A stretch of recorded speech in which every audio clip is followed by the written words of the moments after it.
Welcome to Movie Time. Today we'll be recapping a Canadian war drama film entitled The Hyena Road. Spoilers ahead. Chill out and enjoy. The movie begins with a group of soldiers scouting an area called Hyena Road. They spot a man carrying a bombshell to the side of a mountain. Because of the danger he poses, the soldiers immediately fires at him, killing the man on the spot. As the soldiers wait for their ride back to the base, one of the soldiers, Ryan, notices some black patches on the road. Suspicious about the patches, Ryan requests for the convoy to stop at their tracks. He also requests the sniper to fire at each of the black spots. The first two patches were just patches, but when the sniper hits the third one, it explodes. As the patch is revealed to be a landmine, enemies start to appear seemingly out of nowhere. Because of this, the soldiers have to escape the place by other means. While escaping, the soldiers notice a small village in the desert. As they go inside and carefully inspect the whole village for enemies, they encounter an elder who just nonchalantly throws a grenade away. Ryan communicates this back to the base, telling them that they are looking at an elder with crazy eyes. One that is blue and one that is brown. The captain, Pete, asks again to reconfirm this, and Ryan does so. The elder is inviting them inside a house and Ryan, trusting the elder, tells his fellow soldiers to move in. Inside, the soldiers check their equipment and reload their guns. However, children suddenly enter the room with plates of food in their hands, confusing the soldiers. The soldiers, along with the elder, wait for something to happen while they were there. Sure enough, an explosion occurs by the side of the elder, providing the enemy a passageway. The elder goes outside, and the soldiers, thinking this is their last stand, are telling each other their goodbyes. However, the elder returns inside and the enemy is miraculously nowhere to be found. As the soldiers leave the place, they are still confused about what happened to them. Meanwhile, Pete goes outside and has a smoke. In the next scene, the general is discussing the creation of Hyena Road in front of Bashir Daud Khan, also known as BDK, and his son. BDK is a powerful person who has his own militia. The general hopes that BDK will support the creation of Hyena Road because the road is vital in creating a pathway to the heart of the Taliban forces. At first, BDK refuses, but he and his son later accept to support them. After the meeting, Pete and a female soldier are discussing the shady appearance of BDK. Pete then informs her that he is leaving to go to Spur. While going there, Pete narrates that Alexander the Great once tried to conquer Afghanistan. He then tells the audience an anecdote about Alexander the Great's mother writing to her son about how he cannot conquer Afghanistan, and Alexander gifts her a bag of soil from the place. After a while, the mother realizes that even the dirt is hostile, now understanding why her son is failing to do it. After the story, Pete reaches Spur. In Spur, Ryan approaches Jen, who is eating alone. They are secret lovers. Pete approaches Ryan from another table and introduces himself to Ryan. He then asks if he can talk to Ryan outside for a bit, and Ryan accepts. Outside the tent, Pete tells Ryan that he was listening during their confrontation with the Taliban earlier. He tells Ryan that he knows something is going on with him and Jen, but instead of reprimanding him, he congratulates him. After this, Pete tells Ryan that what the elder did back then for his group is an old tribal custom. He then asks Ryan to help him identify this crazy-eyed elder. That night, Ryan and Jen are talking to each other. Jen suddenly informs Ryan that while they are perfect for each other, they must stop what they are doing for now because it might hinder their military careers. Ryan wholeheartedly accepts that Dawn, Pete, and Ryan, along with a translator, are talking to an elderly person from the same village Pete and his troops went to yesterday. They ask for the whereabouts of the elderly man that helped them, but he tells them that he is the only elder there. The man tells them that the person they are looking for is a ghost, informing them that he might be living in Kandahar city. After the meeting with the elderly man, Pete immediately heads to meet his informant, Haji, also known as the cleaner. Haji confirms to Pete that the ghost has indeed returned and that his uncle has arranged for them to meet tomorrow. Afterwards, Ryan informs his group that he is going somewhere tomorrow. However, he shares bad news. 2 unknown soldiers have been captured by the Taliban. This sends one of his fellow soldiers to fits of rage because there is nothing worse than being captured alive by the Taliban. The following day, Pete and Ryan, along with other soldiers, wait in the middle of the desert before moving out. While they are there, Pete asks the translator to turn up the music. Due to the music, all of them dance, as if there is no trouble whatsoever. After that wholesome moment, the convoy begins to move toward Kandahar. Before reaching their destination, Pete discreetly drops off the cleaner. Pete explains to Ryan that Haji is one of the bravest and trustworthy men he knows. They finally reach their destination where Pete, Ryan and the translator enters a house. There, they meet with the elderly man that they were looking for. After the formal introduction, Pete hands the elderly man money as a reward for helping Ryan back in the village, but the man does not take it because he thinks it is foolish to receive money without knowing what it is meant for. Pete further tells him about the Lion of the Desert, a legendary warrior who has resurfaced after a long time away. Afterwards, Pete gives the man his card so that he could contact him if he has news about the legendary warrior. After the elderly man leaves, Pete then tells Ryan that the man is, in fact, the Lion of the Desert. As they head to their cars, Pete tells Ryan why the elderly man is also called Ghost. He tells him that during the Soviet occupation of Afghanistan, the Soviets cannot seem to kill the man despite multiple wounds and injuries. Driving away from the house, Pete tells Ryan that the elderly man could be a valuable ally for them because the Taliban seems to respect him. However, their car suddenly explodes. Luckily, all of them inside weren't hurt. Ryan insists they should quickly go out of that area, but Pete needs to destroy the radio so that it does not fall on enemy hands.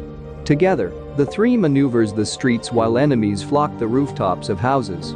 After successfully fending off some enemies while moving, the three re-encounters the cleaner who is driving a truck. They immediately hop right on the back of the truck, with Haji saying that, as soon as he heard gunfire sounds, he immediately looked for them. Now back in the base, the two talk about the crazy near-death encounter they just had. Pete then offers Ryan his cynical view of what is going to happen to Afghanistan. But Ryan is optimistic, believing that even a single bullet can change everything. With that, they conclude their conversation. Later on, Pete goes to talks to Haji once again. Pete is confused as to why Ghost agreed to meet with them only to say nothing. He then instructs Haji to find out the importance of that village and who lives there. The cleaner immediately accepts the job. Afterwards, Pete also asks his fellow soldier about some events in the village. After getting the information, Haji calls Pete to tell him that BDK owns the land where the village. In the next scene, Jen consults a doctor about having no menstruation for 6 months. The doctor shows her that there is already a living being inside her, which means she is pregnant. Haji goes to meet Pete. They talk about the village land and how legitimate that it is BDK's property. Pete reveals that BDK leases off his land to farmers who cannot pay on time to make use of. One of such farmers who could not pay back was Ghost's son. So the reason why Ghost returned is to protect his family's honor. Ryan tells Pete that he has snipers around the area who can watch the comings and goings in the region.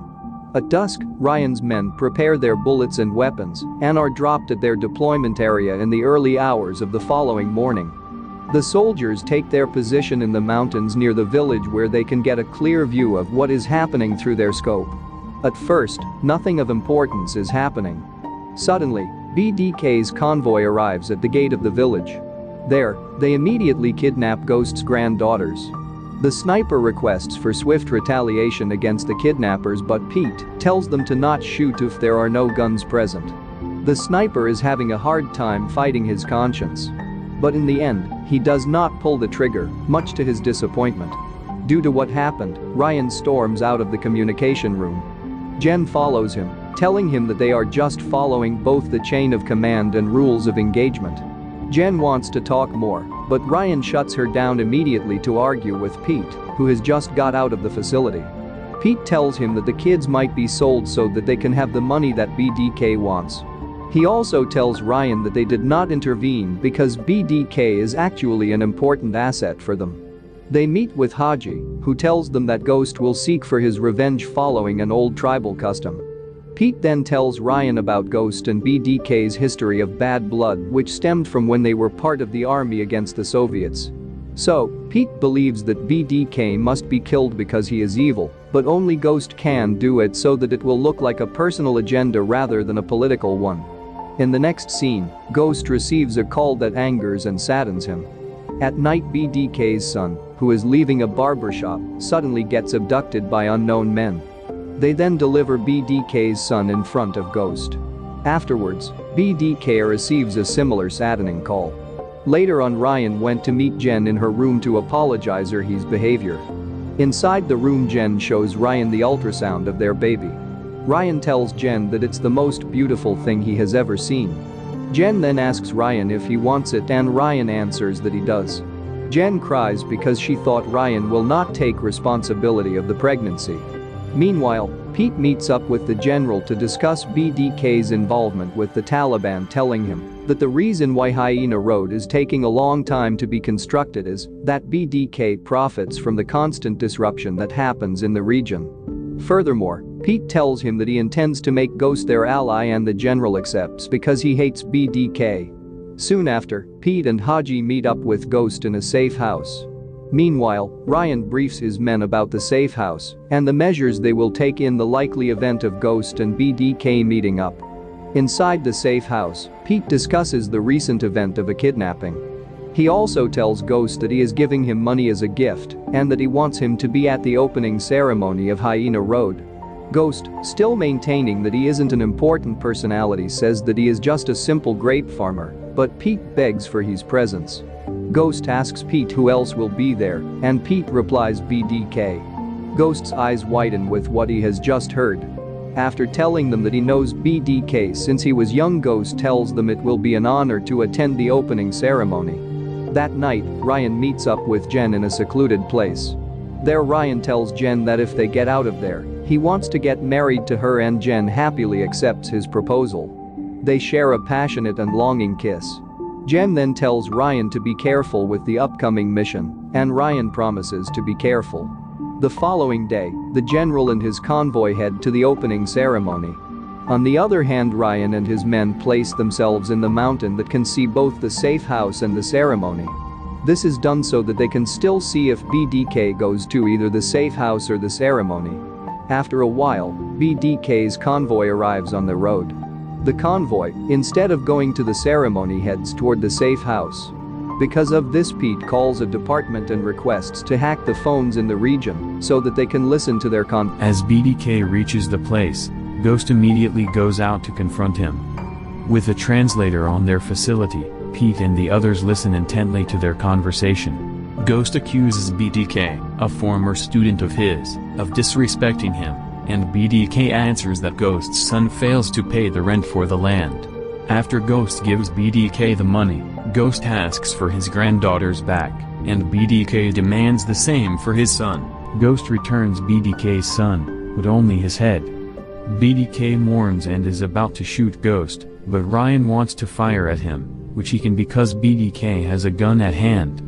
After Pete's repeated plea not to shoot, Ryan fires anyway, instantly killing BDK. As the group leaves their position, Pete reprimands Ryan for shooting despite his order, saying that Ryan intervened with Ghost's honorable kill. The group moves to the village where they see Ghost. There, the group encounters multiple enemies. The group, along with Ghost, struggle to escape the enemies, and so they get stuck in a house. Realizing that this is their last stand, Ryan calls for an artillery strike on their locations. Hearing this, Jen cries out to Ryan to dismiss the request, but Ryan insists. While waiting for their imminent death, Ryan tells Ghost that he is going to be a father. Ryan then apologizes to Jen. Soon after, the artillery strike decimates the area, killing them all. The movie then jumps to soldiers raiding a house that is full of children. There, they rescue Ghost's granddaughters. The movie ends with a funeral ceremony for the recently killed soldiers, with Pete, Jen, and the general in attendance. Thanks for watching.